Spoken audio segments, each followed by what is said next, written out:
Hello बच्चों, जो 11th से 12th मूविंग स्टूडेंट्स हैं और जो इस साल IIT JEE एडवांस क्रैक करना चाहते हैं बच्चों, उनके लिए बहुत ही बेहतरीन बैच स्टार्ट होने वाला है अनअकैडमी पे, इवॉल्व बैच, जो कि 7 अप्रैल से स्टार्ट हो रहा है। यानी कि JEE 2022 में जिनको अपना एग्जाम देना है उनके लिए बैच है। ठीक है बच्चों, और इस बैच में पढ़ाने वाली जो टीम है वो कोटा की टॉप फैकल्टीज़ की टीम है। ठीक है ना, सभी टीचर्स कोटा की टॉप फैकल्टी हैं और इस साल यानी कि इस करंट ईयर में इस टीम ने बेस्ट रिजल्ट दिए हैं और ये अनअकैडमी की नंबर 1 टीम है बच्चों।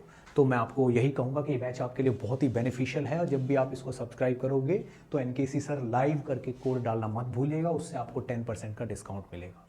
ठीक है बच्चों, जल्दी से जल्दी इस बैच को ज्वाइन कर लीजिए, ये आपके लिए बहुत ही बेनिफिशियल प्रूव होगा। ठीक है, तो इस तरीके से बच्चों आप टफ दिखने वाले, है ना, मुश्किल दिखने वाले डिटरमिनेंट को इजीली सॉल्व कर सकते हैं यदि आप प्रॉपर्टीज़ में एक्सपर्ट हैं, आपने अच्छे से याद करके प्रैक्टिस की है, then you can very easily crack all the questions of determinant. Next property देखते हैं बच्चों। नेक्स्ट प्रॉपर्टी में क्या है, देखिए इसका ऑर्डर हो गया प्रॉपर्टी 5।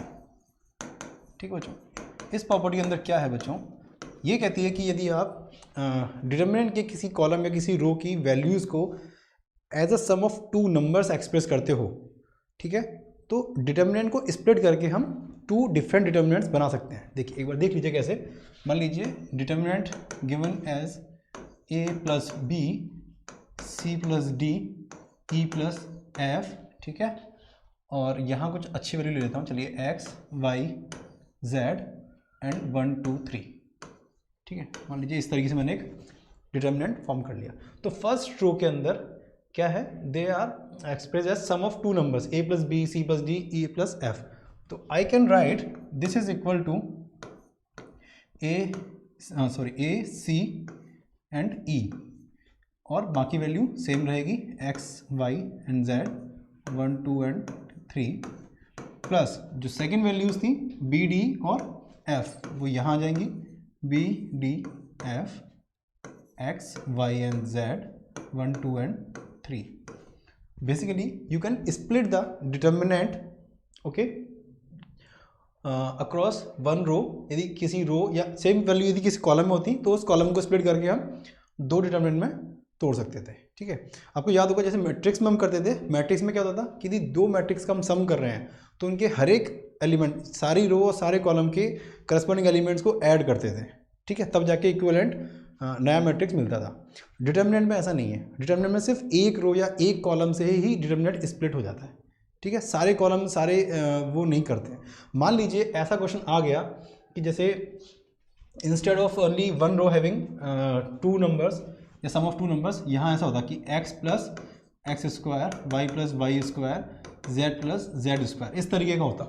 तो क्या करते बच्चों, तो ये डिटरमिनेंट इस तरह से टूटता, ये वैल्यू यहाँ ऐसे, ये होता है z प्लस जेड स्क्वायर, तो यहाँ भी आप लिखना पड़ता x plus X square Y plus Y square and z plus Z square. ठीक है, अब फिर इनमें से हर एक डिटरमिनेंट को अगेन सेकेंड रो के हिसाब से स्प्लिट करना पड़ता है, यानी कि this determinant will split into 2। कैसे, देखिए a c e x y z 1 2 3 plus a c e x square, ठीक है, वाई स्क्वायर जेड स्क्वायर 1 2 3।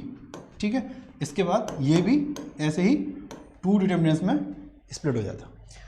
तो आपने देखा यदि 2 रोज में समेशन ऑफ 2 नंबर्स करके दिया हुआ है तो आपको कैसे स्प्लिट करनी है, पहले एक रो को स्प्लिट किया फिर सेकेंड रो को, तो एक तरह से आप 4 डिटरमिनेंट में तोड़ दिए। ठीक है, 2 रो में यदि डबल वैल्यूज आ गई तो आप करस्पॉन्डिंगली 4 डिटरमिनेंट बना दिए। जबकि मैट्रिक्स में क्या होता था कि यदि तीनों में कुछ वैल्यूज आ रही हैं तो उनको तोड़ के सिर्फ आप दो मैट्रिक्स बनाते थे, या वाइस वर्सा हमने रिवर्स किया नहीं था, हमने सिर्फ 2 मैट्रिक्स को जोड़ा था। ठीक है, तो यदि मान लीजिए एक ये एक मैट्रिक्स होता है, ये एक मैट्रिक्स होता है, तो इसका रिजल्ट क्या होता है, a plus A C plus C E plus E X plus X square Y plus Y square, corresponding elements को जोड़ के नया मैट्रिक्स बन जाता था। तो this is different from matrix. तो याद रखना बच्चों, कंफ्यूज मत होना, जो मैट्रिक्स में रूल्स थे एडिशन के मल्टीप्लिकेशन के, वो सेम रूल्स डिटरमिनेंट में नहीं लगते, इसके रूल्स आपको अच्छे से समझने पड़ेंगे। ठीक है, तो ये एक प्रॉपर्टी हो गई बच्चों। अब इस प्रॉपर्टी का आप यूज़ करोगे तो एक बहुत ही इंटरेस्टिंग रिजल्ट मिल जाएगा। देखिए एक बहुत बढ़िया क्वेश्चन है, इस क्वेश्चन को हम देखते हैं अभी। देखिए मान लीजिए एक डिटरमिनेंट दिया हुआ है आपको इस तरीके से P Q R x plus let's say x plus 2p, ठीक है, y plus 2q and z plus 2r, और ये दिया हुआ है आपको x y एंड z, ठीक है। तो देखते ही मालूम चलना चाहिए कि ये डिटरमिनेंट जीरो होगा। कैसे? इसमें दो प्रॉपर्टी लग जाएंगी। एक प्रॉपर्टी क्या लगेगी जो हमने अभी जस्ट सीखी है कि this is sum of two numbers, तो इसको स्प्लिट करके आप लिखेंगे P Q R X Y Z X Y Z plus P Q R, basically यहाँ सम ऑफ टू नंबर्स है, ठीक है। तो डिटरमिनेंट स्प्लिट होके दोनों नंबर्स को एक एक करके यूज करेगा। पहले एक्स वाई जेड लिखती है, फिर 2p 2q and 2r 2q and 2r, ठीक है, एक्स वाई एंड जेड। अब आप इन डिटरमिनेंट्स में देखोगे second row and third row are equal, तो इसलिए इस डिटरमिनेंट की वैल्यू हो गई जीरो। यहाँ पर क्या है, फर्स्ट रो और second row are proportional, therefore this determinant is also equal to zero, ठीक है बच्चों। तो आपने स्प्लिट देख लिया इसमें और प्रोपोर्शनलिटी और इक्वलिटी की प्रॉपर्टी देख ली। तो मल्टीपल प्रॉपर्टीज को एक साथ यूज करके आप डिटरमिनेंट को सॉल्व करते हो, ठीक है बच्चों। तो इस तरीके से आप इस प्रॉपर्टी को ध्यान रखेंगे। नेक्स्ट प्रॉपर्टी है, देखते हैं, मान लीजिए इस प्रॉपर्टी को नाम देते हैं प्रॉपर्टी 6, ठीक है बच्चों। अब ये प्रॉपर्टी क्या कहती है बच्चों? प्रॉपर्टी 6 कहती है कि if to each element of a row, ठीक है, और to each element of a column, if you add equal multiple of corresponding elements, okay, of any other row or column, then the value of determinant will remain same. मतलब क्या कि if you perform this operation, कि किसी रो को आप ये operate करो कि रो की original value plus some constant into some other row, तो डिटरमिनेंट की वैल्यू सेम रहती है। ये ऑपरेशन आप किसी कॉलम पे भी कर सकते हो। मान लीजिए कोई कॉलम है, उसके ऊपर आपने ये परफॉर्म किया कि कॉलम की original value plus some constant multiplied by any other column, ठीक है। यानी कि मान लीजिए फर्स्ट रो है और सेकंड रो है, दो रो हैं, तो आपने क्या किया, obviously I am discussing for a determinant of order 3, तो सेकंड रो के हर एक एलिमेंट में आपने लेट्स से 5 का मल्टीप्लाई करके फर्स्ट रो में ऐड कर दिया, तो डिटरमिनेंट की वैल्यू सेम रहेगी। आइए देखते हैं कैसे। देखिए मान लीजिए ओरिजिनल डिटरमिनेंट है A B C D E F G H and I, ठीक है। फिर आपने क्या किया, आपने एक ऑपरेशन किया कि column 1 is equal to column 1 plus 2 times column 2, यानी अपने कॉलम 2 के सारे मेंबर्स के साथ 2 का मल्टीप्लाई करके करस्पॉन्डिंग एलिमेंट्स ऑफ कॉलम 1 में ऐड कर दिया। तो क्या बन जाएगा नया वैल्यू डिटरमिनेंट की, a प्लस 2b, ठीक है। सेकंड कॉलम के हर एक एलिमेंट में 2 का मल्टीप्लाई किया और पहले वाले कॉलम के करस्पॉन्डिंग एलिमेंट में जोड़ते गए, तो d प्लस 2e, ठीक है जी, and g plus 2h, g plus 2h, ठीक है। बाकी वैल्यूज सेम रहेंगी b c e f h and i, ठीक है। ये बन गया नया डिटरमिनेंट, ठीक है जी। अब आपको ये प्रूव करना है कि ये जो नया डिटरमिनेंट है और ये पुराना डिटरमिनेंट है ओरिजिनल, इन दोनों की वैल्यूज सेम है।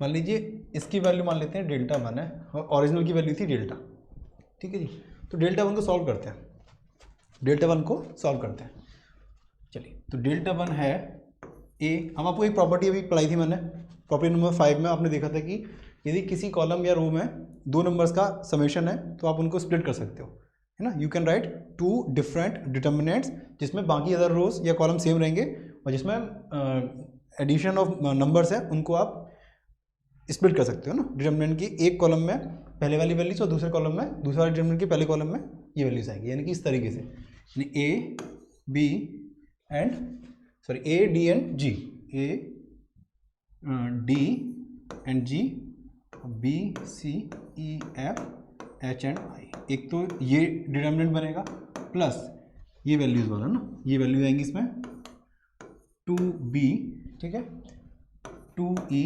2h और सॉरी ये आएगा b, c, e, f, h and i। इस तरीके से आप इस डिटर्मिनेंट को दो डिटर्मिनेंट में स्प्लिट कर सकते हो, ठीक है, बाय यूजिंग प्रॉपर्टी 5। अब ये तो क्या है, ओरिजिनल डिटर्मिनेंट है, कोई दिक्कत नहीं है, डेल्टा ही होगा ये। अब इसमें क्या है, इसमें पहला कॉलम और दूसरा कॉलम प्रोपोर्शनल है, इसलिए इसकी वैल्यू हो जाएगी 0। तो इसका मतलब हो गया delta 1 is equal to delta, delta 1 is equal to delta.